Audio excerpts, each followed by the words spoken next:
I am right and you are wrong. How many times have you heard that? Today I want to talk about being right and why is this one of the biggest traps that people fall into. And you can see the people who are like this all the time, they need to be right every single time because, otherwise they'll get upset or they'll get angry or whatever.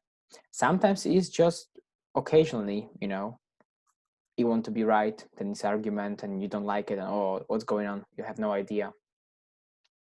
And I believe that every one of us, sooner or later, or at one point in their life, wanted to be right, and understood that it wasn't quite the best choice. So let's talk about this trap. Let's talk about why it is not worth to be right all the time. Okay. So first of all, we have to explain why do I need to be right? Where does it come from? Because most of people believes that they need to be right, but there is a subtle difference that is very, very important. So there is a needs that we have in our life, such as air, food. Without air we'll die, without food we'll die, without water we'll die, and so on. However, need is in fact wants or desire that comes from our insecurities based on our fear, fear of being judged, fear of not being valued, and so on. And our what's happening is basically our ego is taking control over you, because you're not your ego, you're not your brain, you're not your thoughts, and definitely not your body. This is part of you, but it's not really you. And ego is basically the stories that you told yourself that is true, or somebody else told you that is true. You're female, you're male, you're tall, you're not. You're fit or you're a fit person, not fit person. You're hardworking person or not, and I don't know, you're a teacher or not. This is basically all the masks that we put on ourselves, or brackets, whatever you want to call it, that every single time we go into and act on based on what we basically believe in ourselves. I don't want to go into it because that's I think fifth time I record this and I don't want to really go because I'm getting lost. Okay. So once we know that, guys, so have you seen anyone who act like this? Now, this is by Patrick Vanis. He's a guy who's PhD, and I really try to decrease that because there's a lot of information. So I want to go through them really quickly because I don't want you to get like, oh, that's too much for me. Okay, but have you ever met person or be in a situation when the other person, or maybe choose to be offended because the person didn't act like they wanted, and he will tell you how offended he is because of your behavior, and you should act this and this and that, because it doesn't agree with their point of view, right?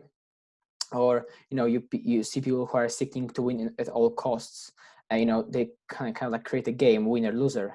I need to be right, therefore you're wrong. um, you know Trying to be better, superior, people who are judging others, based on whatever they value at the moment. So I don't know, it might be possession, it might be achievements. Anyway, you probably know those people, especially like high school, right? Those people who are top and the rest minority. So the other behavior is like craving and want more, because you're never satisfied with what you have, what you got, because you always want more, you always believe you deserve more, or you always create different option scenarios that it should be the way you want, right? So you constantly give yourselves option to be option to be unhappy. You set yourself to that. People who are attaching all self-worth and value to what they achieve, right? So they feel empty when when they don't achieve it. When they do achieve it, they feel happy, and then again they become empty and they want to be valued.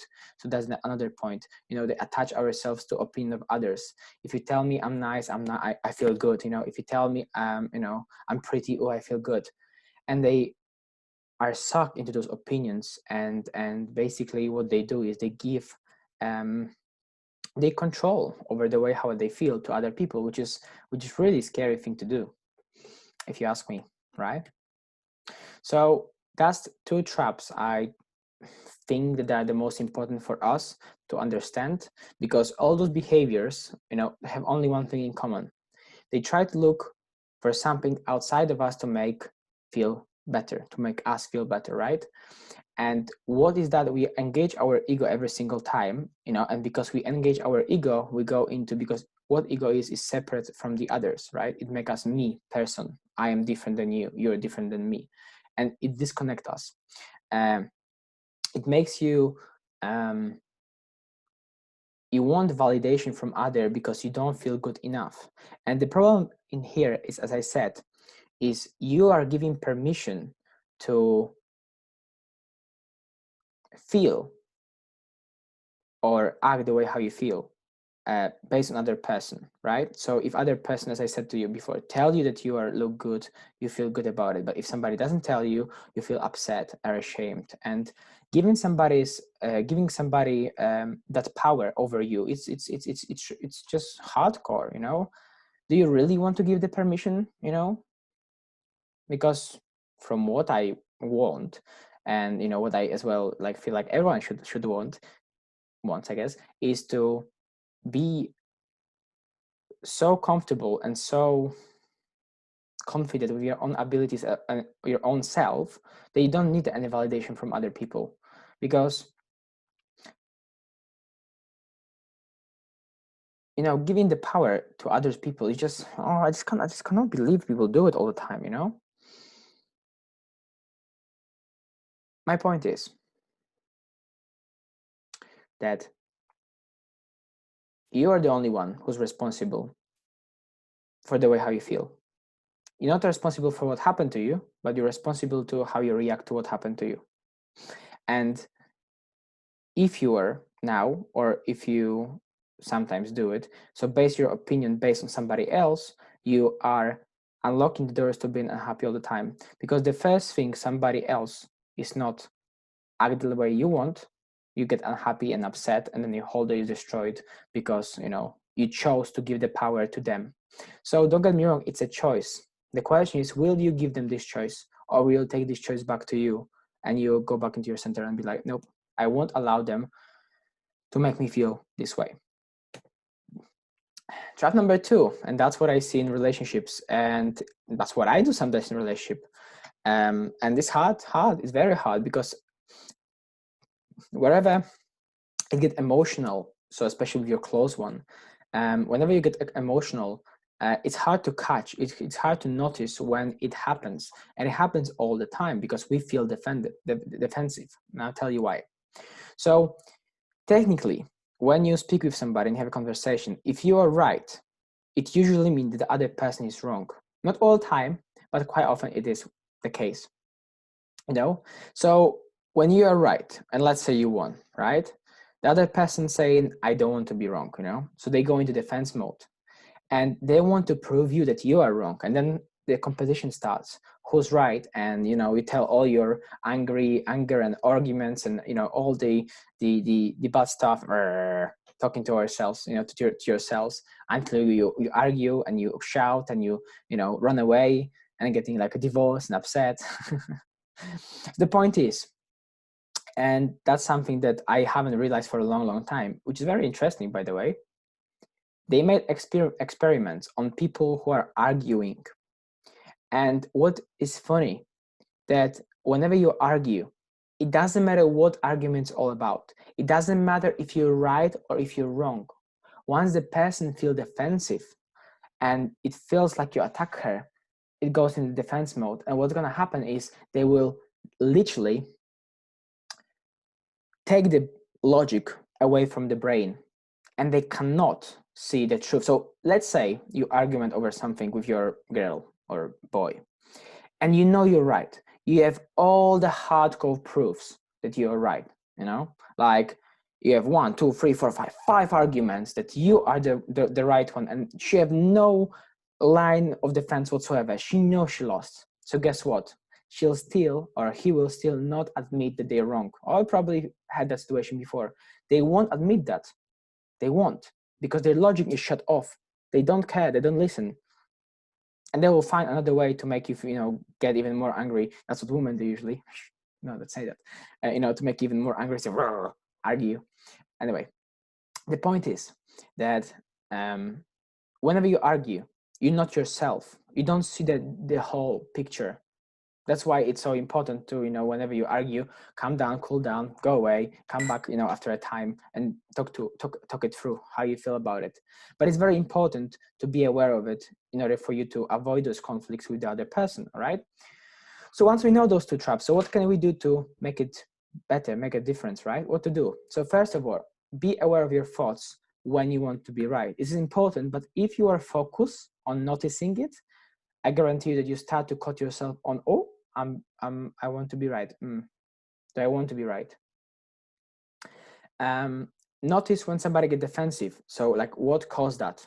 Because maybe you didn't cut yourself that you're right, but you caught this person that she's being defensive. So what the hell? Why the hell is she being defensive? Why she's goes into defense mode? What triggered that? That is important for you to understand the other person's behavior, because that will allow you to have control over the conversation and like over the argument, to not argue if that's what you want. Next thing is like, do you really care about this argument? Like, there are many arguments that you don't really even like care. Like, you don't. We talk about politics, or I don't know. You talk about maybe politics. You do care, but let's say you talk about fashion, right? And you don't really care about fashion, you're not really that fussed, but somebody say a comment and you're like, well, I don't agree with that. And you say that, and the person is getting defensive, and you start to argue. And then, like, do you really want to argue with this person? Even if you win, this person will be offended or will be upset, and the whole atmosphere will be shit. Do you really want and care about it? If you don't care about it, just let it go. Say like, yeah, boy, you're right, yeah. And the person will be happy, and you move on, and you don't care really, do you?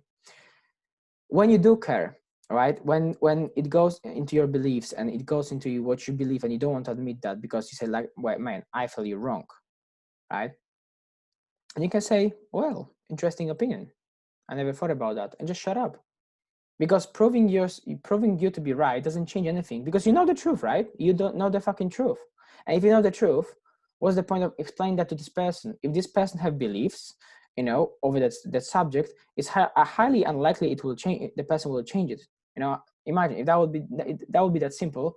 Then any religion would take over. Christian people, go to I don't know, Muslim people, saying them, bro, this and this, and they're like, interesting. Oh, I become Christian. No, it doesn't work this way, because they have certain beliefs, and in order for them to change, they need to change their beliefs. They need to want to change their beliefs. So even if you know the truth, you can try to show them, but they might not be ready to listen to it. So what's the point of wasting your time of explaining that and cause potential argument, right? Another point, be kind rather than right. There's a saying, you can be kind, you can be happy. Sorry, you can be right or you can be happy, which basically means that choosing being right will quite often put people, on the fence, and you will have unpleasant situations and moments that you don't really want in life. But instead, if you're being kind, if you show a person that you care about them, and no matter what they say, even if you have like difference of arguments, you care about this person. Listen, man, I don't agree with you. Sorry, no offense, I don't agree with you. But I respect your choices. I care about your choices, so I'm not going to convince you. Let's just leave it. Let's call it even. Let's not talk about it, right? In this way, you're showing them that you care, and you'll be surprised how many people don't give a crap about how much knowledge, how much power, how much money you have, as long as as they feel that you care about them, and you respect them, and they feel like they feel that you want to listen to them, even if you don't agree with them. Yeah. So be kind rather than being right, and the whole world will change, and the world will open opportunities to you. So how to change it, like physically, how to change it, right? You have to, in order for you to be less insecure and more confident and have a self-worth and self-acceptance, self-love, whatever you call it, you need to ask those 3 questions, define, who you really are as a person, right? There's a choice. You choose what to believe about yourself. You need to choose who you really are, what kind of person you really are, what is important to you, and what are your values. Do you want to be honest? Do you want to value honesty as a first place, or do you want to value loyalty as a first place? What are your values? What is your core? What is your beliefs? If you establish this, then you have this core, this truth that you know about yourselves, and nobody else will be able to tell you different, because you know the reality, and you wouldn't have to look for approval or acceptance of other people, because you know who you really are, you know what you believe, you know what your values are. So if the person doesn't agree with you, well, fair enough. I'm confident with myself. Of course, it's easier said than done, but it's good to have a first step, writing them down and experiment and explore and seeing what's true, what's not about you. So yeah, guys, it's a very interesting topic. If you have any question, let me know. Let's see how long I've talked. Take care and see you next time.